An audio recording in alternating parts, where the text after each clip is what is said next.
여러분 한 해가 어떠셨습니까? 행복하셨습니까? 아니면 힘드셨습니까?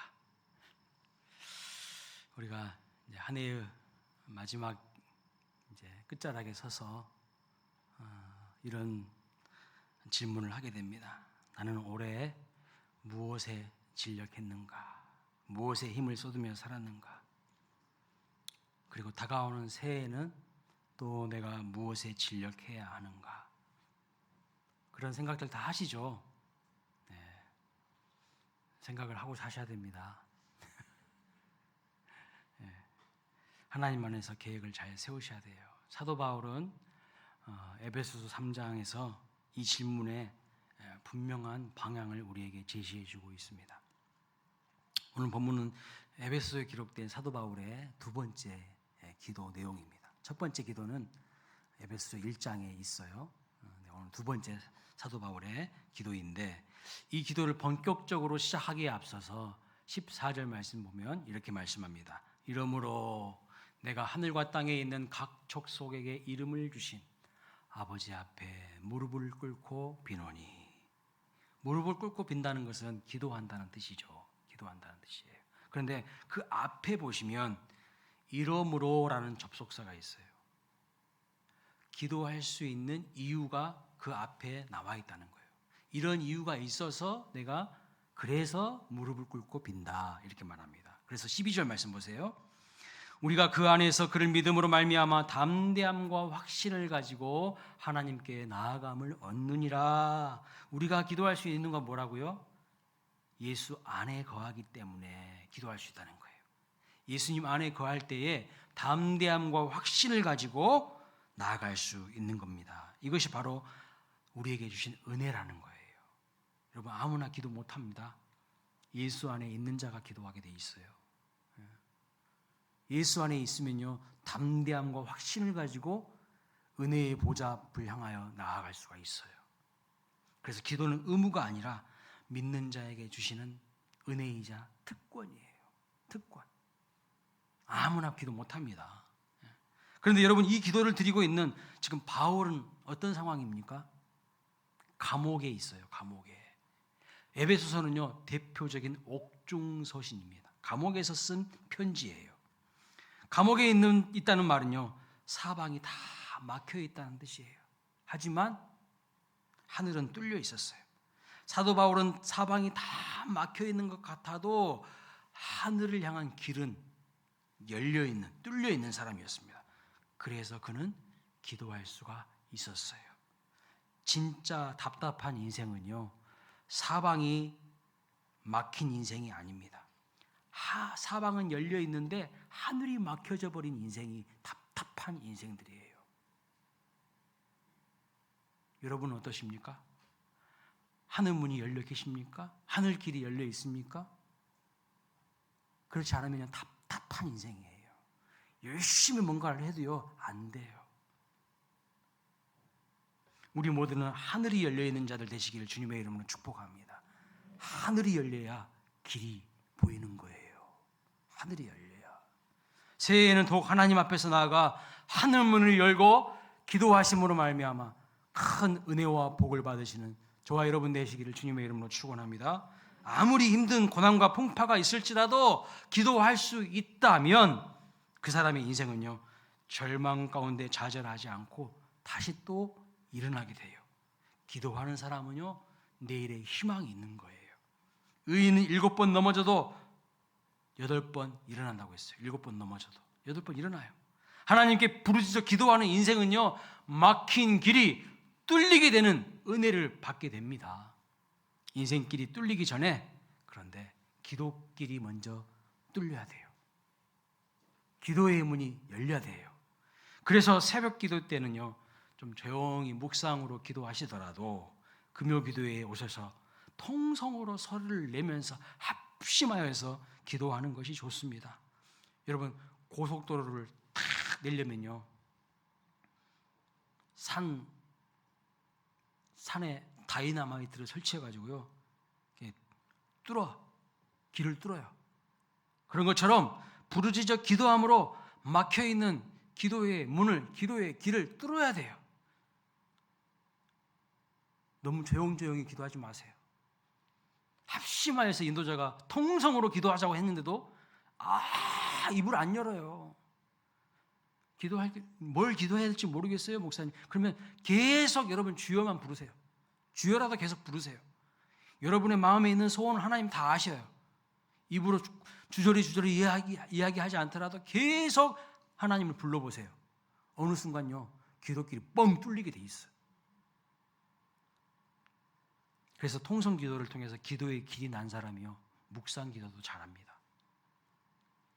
새해에는 금요 기도에 많이 나오시고 통성으로 기도하심으로 하늘문이 열리고 인생길이 활짝 열려지게 되는 은혜가 있으시기를 주님의 이름으로 축복합니다. 세상에 가장 손해보지 않는 것이 뭔지 아세요? 기도예요. 기도입니다. 기도를 심으면 때가 되면 하나님께서 가장 좋은 것을 주시겠다고 성경이 여러 곳에 약속하고 있습니다. 울며 씨를 뿌릴지라도 기쁨으로 다루는 그들은 그날이 있다는 것을 믿으면서 끝까지 소망 가운데 기도하시는 저와 여러분 되시기를 축원합니다. 사도 바울이 여러분 감옥에서 원망불평하지 않아요. 자기 입술을 딱 지킵니다. 참 놀라운 일이죠. 사도 바울이 감옥에서 기도했다는 것도 놀라운 일인데 그의 기도의 내용은요, 더 놀랍습니다. 여러분, 감옥에 갇혀서 기도하면 무엇을 위하여 기도하실 것 같습니까? 여러분이라면, 여러분이 감옥에 갇혀 있다면 무엇을 위해서 기도하실 것 같으세요? 하나님, 빨리 나가게 해주세요. 너무 여기는 힘들어요. 빨리 나가게 해주세요. 그런 기도하지 않을 것 같습니까? 저 좀 풀어주시고 감옥에 나가게 해주세요. 이런 기도를 할 것 같은데 사도 바울은 놀랍게도 이렇게 기도하네요. 16절, 그 영광의 풍성함을 따라 그의 성령으로 말미암아 너희 속사람을 능력으로 강건하게 해달라고 이렇게 기도하고 있어요. 1차적으로 놀라운 것은 자기 자신을 위해서 기도하지 않아요. 감옥에 있으면요, 다 자기 연민에 빠져가지고 나 빨리 나가게 해달라고 이런 기도할 텐데 그는 자기를 위해서는 기도 안 해요. 그리고 예배에서 교회 성도들을, 감옥 밖에 있는 성도들을 오히려 생각하면서 그들을 위해서 중보하는 것을 볼 수 있어요.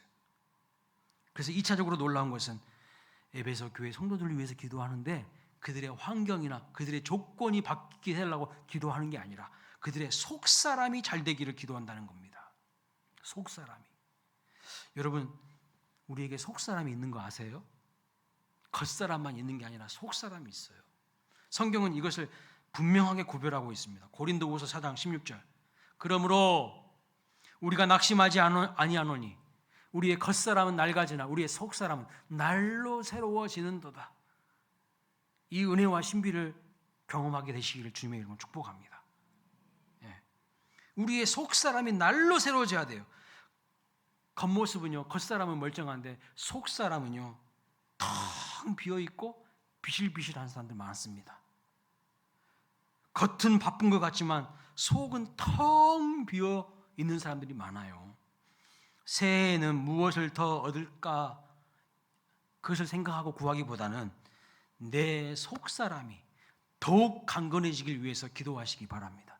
여러분의 남편, 여러분의 아내, 여러분의 자녀들 속사람이 정말 하나님의 사람답게 강건해지길 위해서 더 기도하시길 바랍니다. 중요한 것은 하나님께서 이렇게 말씀하고 계세요. 사람은 외모를 보거니와 나 여호와는 중심을 보느니라. 무슨 뜻인지 아세요? 하나님이 우리의 중심을 다 꿰뚫어 보고 계신대요. 복 줄 사람을 하나님이 다 알고 있다는 거야. 중심이 똑바르게 하나님을 향하여 있는 사람 하나님이 다 아시고 삐뚤어져 있는 사람들 다 아신다는 거예요. 중심이 하나님을 향하여 바르게 선 사람에게는 하나님이 복 주신다는 거예요. 지금도. 하나님 왜 복 안 주세요? 이렇게 생각하지 말고요. 내가 똑바로 내 중심이 하나님께 서 있는가를 보시라는 거예요. 이걸 점검해야 된다는 거예요. 사람들은 되게 겉사람만 봅니다. 그렇죠. 그러나 하나님 우리의 속사람을 보신다는 거예요. 겉사람에게는 아낌없이 막 투자하지만요, 정작 속사람은 방치할 때가 너무나도 많다는 거예요. 속사람은.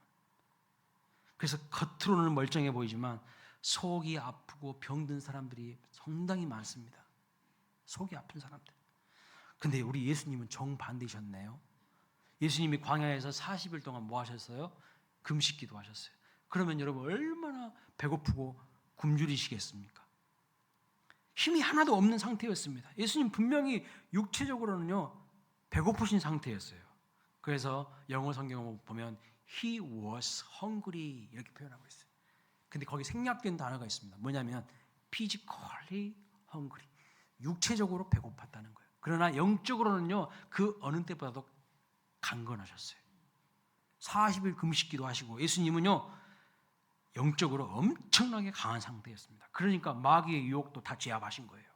마귀가 그 40일 금식기도 한 이후에 세 가지로 시험하잖아요. 그걸 말씀으로 예수님이 다 이기셨어요. 영적으로 강한 사람은요 마귀의 유혹을 제압해요. 마귀를 때려 부셔요. 근데 영적으로 약한 사람들은 마귀가 조금만 건드려도 다 넘어져. 비실비실하니까. 속이 비실비실하니까. 우리는 어떻습니까? 우리의 상태는 어떻습니까? 우리의 내면의 상태, 영적인 상태, 속사람은 과연 건강합니까? 다윗이요 자기 뒤를 이어서 왕이 된 솔로몬 왕에게 이제 다윗이 인생 다 살고 죽음을 앞두고 유언을 합니다. 뭐라고 유언하겠습니까? 힘써 대장부가 되라고 하는 거예요. 자기 뒤를 뒤에서 왕위를 물려받는 아들에게 이제 자기는 이제 곧 죽어요. 근데 힘써 대장부가 되라. 영어 성경에 be strength, strong, 강해야 된다는 거예요. 강해야 한다고.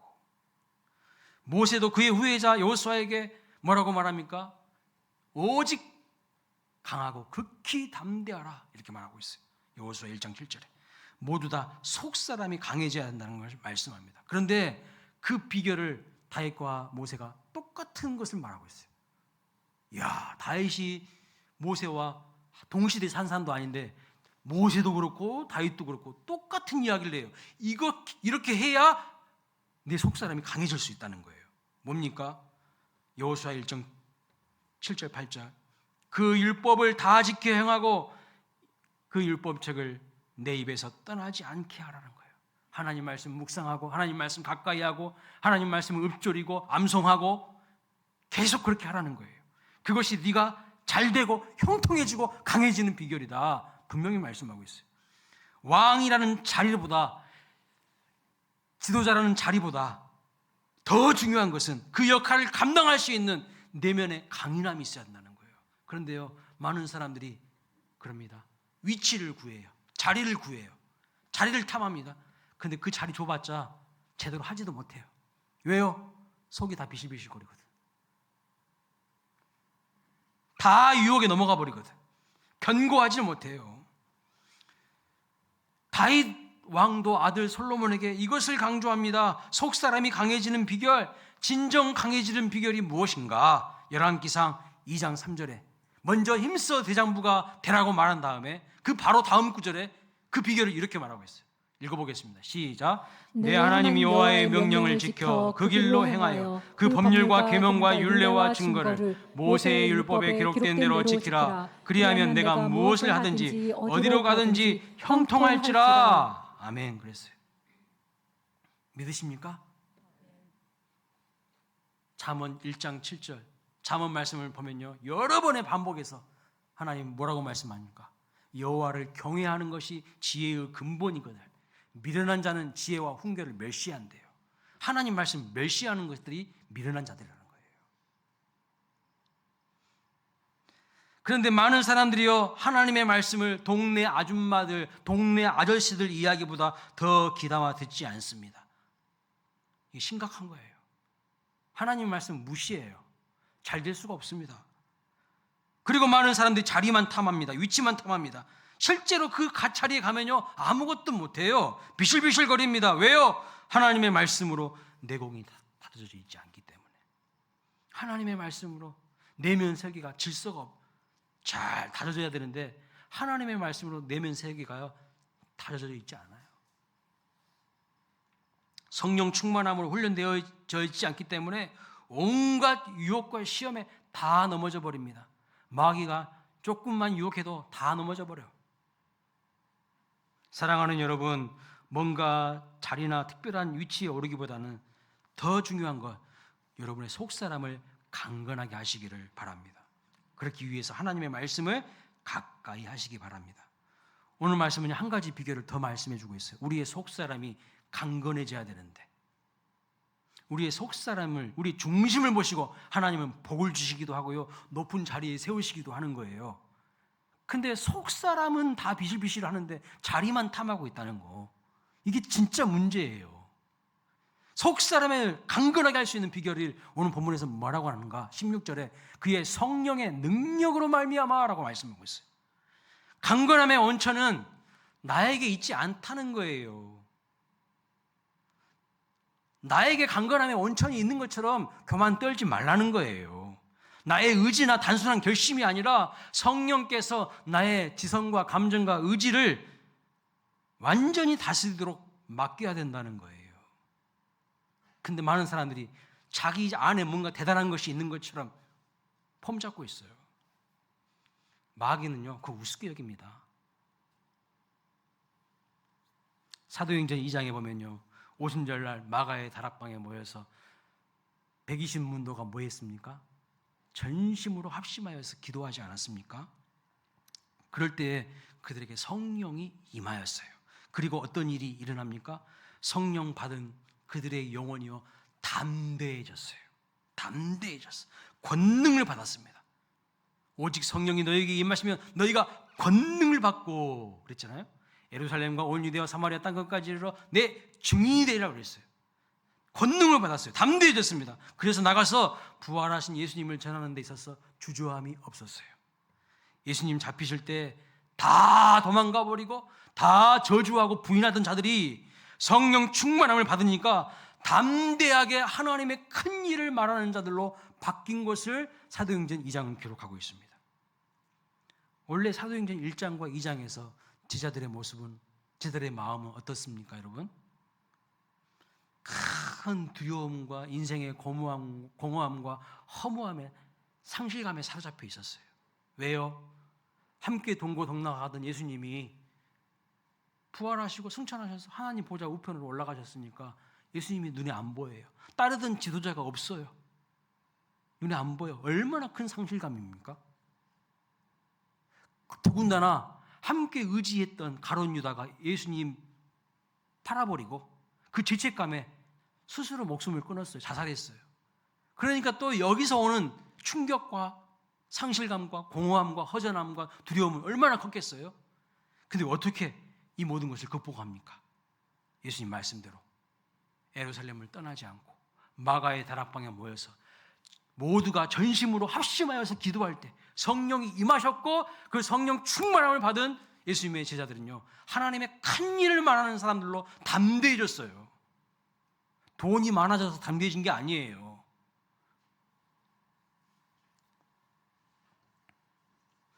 복음서의 제자들은요, 자충우돌 문제가 많은 사람들이었습니다. 예수님 따르는 이유도요, 다른 꿍꿍이 속에 있었던 거예요. 세상의 사람들하고 전혀 다르지 않았어요. 세속적인 욕심 때문에 예수님이 왕이 되시면 양 옆에서 한자리 하려고, 기득권이 되어서 권력을 쥐고 휘저으려고, 그런 목적으로 예수님 따라다녔던 제자들이었어요. 그러나 성령을 충만하게 받은 예수님의 제자들은요, 이제 자기들의 목숨을 복음을 위해서 던지는 순교자로 바뀌어버립니다. 그래서 사도행전에서 보는 제자들은요, 똑같은 사람인데 이제 복음을 위해서 자기들의 목숨까지도 던질 수 있는 속사람이 강건한 사람으로 변화돼요. 어디를 가든지 부활하신 주님을 전하는 증인의 삶을 살아갑니다. 여러분, 성령 충만할 때 여러분의 속사람이 강건해지게 될 줄로 믿습니다. 성령 충만해지는 비결은 뭘까요? 기도하는 거예요. 오늘 사도 바울도 기도하잖아요. 무릎을 꿇고 비노니 그랬잖아요. 기도하는 겁니다. 기도하는 하나님을 설득하는 시간이 아니고요, 하나님과 거래하는 시간이 아니에요. 세상 사람들이 구하는 그런 기도는 하나님이 받지 않으십니다. 기도는요, 우리를 성령의 다스림 안에 전적으로 내어놓는 시간이에요. 주님, 나를 다스려 달라고. 내 뜻이 아닌 주님의 뜻이 이루어지게 해달라고. 내가 주님을 조종하는 시간이 아니라 내가 주님 앞에 조종받는 시간이 기도 시간이에요. 그래서 성령의 지배 아래 속사람이 강건한 능력 있는 존재로 세워지는 시간입니다. 여러분, 제자들이 마가의 다락방에서 전심으로 기도할 때에 비로소 성령을 충만하게 받고 능력을 받은 것입니다. 기도에 관한 예수님의 유명한 말씀이 있죠. 무슨 말씀입니까? 마태복음 7장 11절 보시면 구하라 찾으라 두드리라 하시면서 그 약속대로 기도하는 자에게 좋은 것 주신다고 말씀하고 있어요. 좋은 것. 악한 자라도 자기 자식들에게는 좋은 것을 준다고 합니다. 하물며 선하신 하나님께서 구하는 자에게, 자녀들이 구하는데 좋은 거 주시지 않겠느냐, 이렇게 말씀하고 있어요. 그런데 여러분, 동일한 말씀이 기록된 누가복음 11장 13절에 보면 그 좋은 것을 뭐라고 말하냐? 성령이라고 말하고 있어요. 좋은 것이 뭐예요? 성령이에요. 성령 받아야 제대로 인생을 살아갈 수 있어요. 안 그러면요, 다 속이 공허해요. 허전해요. 비실비실거려요. 조금만 누가 말 한마디만 해도요, 삐져버려요. 교회도 안 나온다고 해버려요. 우리는 이 말씀을 붙들고 무엇을 기도해야 될까요? 약속하신 성령을 충만하게 다 부어달라고 기도해야 할 것입니다. 그래야 우리의 속사람이 강건해질 수 있습니다. 제 아무리 좋은 위치에 있어도 속사람이 강건해지지 않으면요, 뭔가를 할 수가 없어요. 속사람이 강건하지 않으면 마귀의 공격과 유혹에 그냥 쉽게 넘어가 버립니다. 그 위대한 다윗 왕도 여러분 어떻게 됩니까? 성령 충만하지 못하고 방심한 사이에 성적인 유혹에 넘어가서 평생 후회할 짓을 하고 맙니다. 삼손도 사사였지만 엄청난 외적인 힘과 능력을 소유한 사람이었지만 그의 속사람이 성령 하나님에 의해서 컨트롤되지 않으니까요, 육체의 본능을 주체하지 못할 때 가장 비참한 신세로 전락해버리는 거예요. 머리 다 잘리고요, 두 눈 다 뽑히고요, 개 끌려가듯이, 짐승 끌려가듯이 끌려갔어요. 비참한 신세가 되는 거예요. 오늘날 하나님의 사람들이 성령 충만하지 않고 살아가니까 어떻게 됩니까? 비실비실 거리는 거예요. 하나님의 큰 일과 새 일을 바라보면서 큰 비전을 가지고 하나님의 사람답게 살아야 되는데 비실비실 거리고 있어요. 속이 다 비실비실 거리고 있어요. 제 아무리 대단한 직분을 가진 사람이라도, 심지어 목사라 할지라도 바빠서 기도 안 하면요, 속사람 분명히 약해집니다. 약해져요.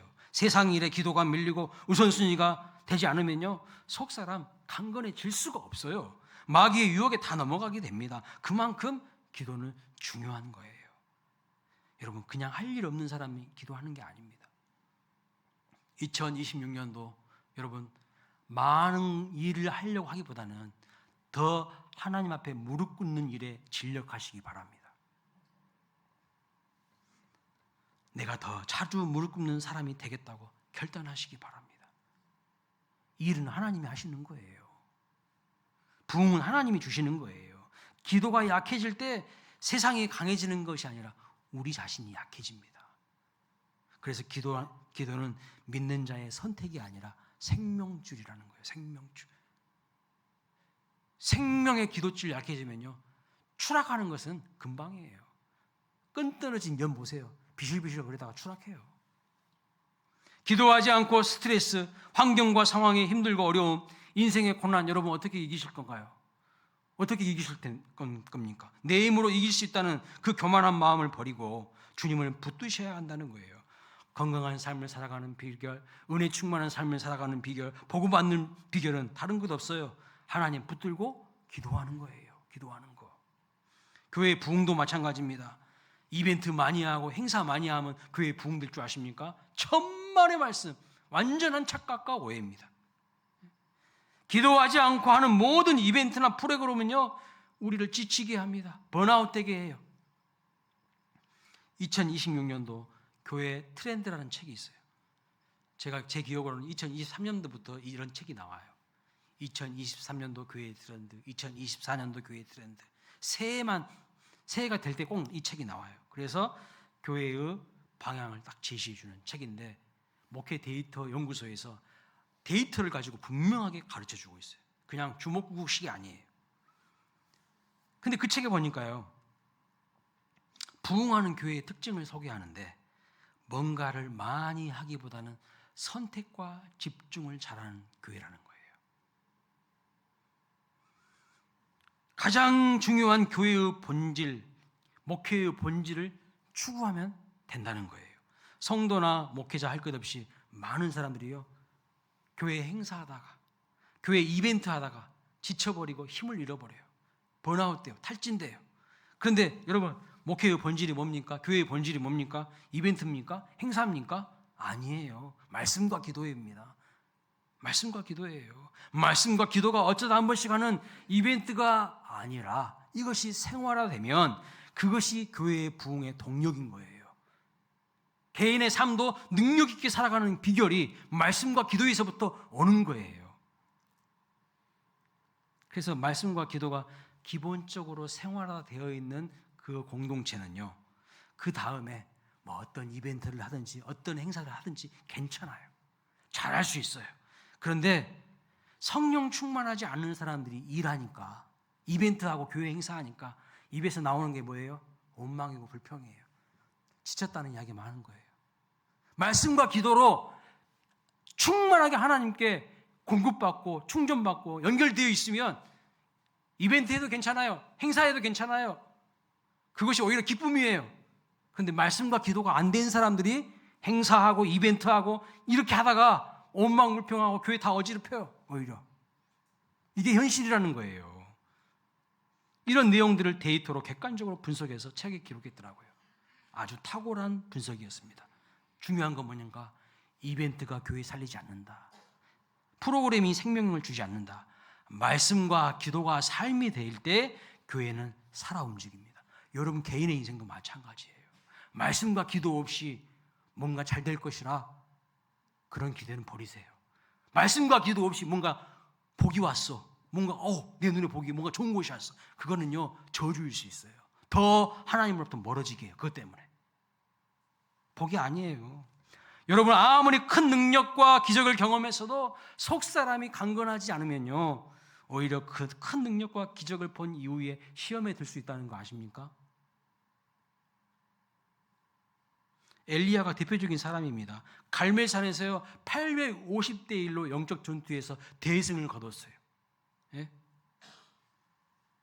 그런데 아방의 부인 이세벨이 엘리야를 죽이겠다고 협박하니까 엘리야가 그 기적의 사나이가 광야로 도망갑니다. 로뎀나무 밑에 앉아가지고 뭐랍니까? 나 이제 죽여달라고, 나 이제 그만 살고 싶다고. 심각한 우울증 증상에 빠져요. 삶의 목적을 잃어버렸어요. 생기를 잃어버렸어요. 850대 1에 엄청난 기적적인 이벤트를 경험했지만 심각한 우울증 증세가 옵니다. 그런데 그런 엘리야를 하나님께서 어떻게 다시 회복시키십니까? 어떻게 다시 강하게 만드십니까? 그동안 엘리야는요 불을 봤어요. 지진을 봤어요. 엄청난 바람을 봤어요. 이런 것들을 통해서 하나님이 살아계시고 하나님의 능력을 경험했어요. 그런데 그때부터는 하나님의 조용한 세미한 음성의 귀를 기울입니다. 다시 말하면 하나님의 말씀에 귀를 기울이는 거예요. 말씀을 듣는 겁니다. 그리고 자기의 힘들고 어려운 감정을요 하나님 앞에 솔직하게 다 토로해요. 무슨 말이에요? 기도한다는 거예요. 기도에 있어요. 말씀을 듣고 기도함으로 우리는 치료되고 회복될 수 있다는 것을 엘리야를 통해서 하나님이 보여주시고 계시는 거예요. 여러분 속사람이 병든 사람들은요 대부분 속에 있는 더러운 것들, 악한 것들, 지저분한 것들을요 다 밖으로 쏟아내야 되는데 쏟아내지 못해서 병든 사람이 많아요. 내 속에 근심, 걱정, 염려, 원망, 불평, 미움, 남 정죄하는 마음, 아픈 것, 속상한 것, 병든 것, 그런 것들 다 밖으로 쏟아내야 돼요. 근데 그걸 쏟아내지 못하고요 차곡차곡 쌓아놓고 있어요. 그러면요 그 사람 분명히 병듭니다. 마음이 온전해지지 못해요. 행복한 삶을 못 살아요. 하나님의 은혜와 사랑 이런 것은 마음속에 차곡차곡 우리가 저장해 놓고 또 두고 꺼내서 또 보고 그래야죠. 그런데 반대로 해요. 반대로 근심, 걱정, 염려, 미움, 원망, 불평 이런 것들만 계속 묵상하고 또 꺼내서 또 봐. 계속 봐. 그러니까요. 계속 마음이 힘들어지는 거예요. 계속 마음이 무기력해지고 생기를 잃어가는 거예요. 다 그것을 쏟아내야 됩니다. 그게 뭐예요? 기도예요. 그게. 근데 여러분, 그 더러운 거, 그 부정적인 거, 그 잘못된 거 여러분 아내한테, 남편한테, 자식들한테 쏟아내면 어떻게 된 줄 아세요? 다 죽이는 거야. 다 죽여버리는 거야. 그 말로. 하나님한테 가서 그걸 토로해야 돼요. 하나님만이 감당할 수 있어요. 사람 절대 감당 못합니다. 절대 감당 못해요. 분노, 화, 근심, 걱정, 염려 이런 것들 절대로 가족들한테 쏟아내지 마세요. 다 죽이는 거예요. 감당하지 못합니다. 하나님 앞에 토해내시면 됩니다. 그래야 살아요. 그래야 속사람이 평안해져요. 속사람이. 하나님 앞에 다 토해내는 것이 기도라는 거예요. 기도가 나를 살리고요. 우리 가정과 교회를 살려요. 말씀과 기도로 무장되지 않으면 기쁨과 감사는 없어요. 말씀과 기도가 회복될 때 기쁨과 감사와 평안이 회복되는 것입니다. 그러나 기도하지 않고 속사람이 강건하지 않으면 어떻게 되느냐? 육체의 소욕이 강해져요. 육체의 소욕이. 썩어져가는 구습을 쫓고요. 세상의 풍조를 따라가게 돼요. 예수님 믿기 이전하고 별반 다르지 않아요. 결국 기도하지 않으면요. 개인뿐만 아니라 그 공동체는 병들게 됩니다. 생기를 다 잃어버리는 거예요. 사랑하는 여러분, 2026년을 앞두고 우리 한 가지 결단하기를 원합니다. 더 많은 일을 하겠다는 결단보다 하나님 앞에 내가 더 자주 무릎 꿇겠습니다. 엎드리겠습니다. 하나님의 은혜를 구하겠습니다. 이것만 잘하면 나머지는 하나님이 다 알아서 하신다니까요. 구하지 않는 것도 하나님이 다 아시고 들어주신다니까요. 좋은 거 보너스로 주신다니까요. 엎드려 기도하시기 바랍니다. 사방이 막혀 있어도 하늘이 열려 있는 사람, 기도하는 성령의 사람, 그 사람 하나님 주목하시고요. 그 중심을 보시고 은혜와 복을 반드시 주십니다. 그런 주인공들 되시기를 주님의 이름으로 축복합니다. 성령의 다스림을 받는 기도의 사람으로 새해를 열어가시기를 주님의 이름으로 축복합니다. 다음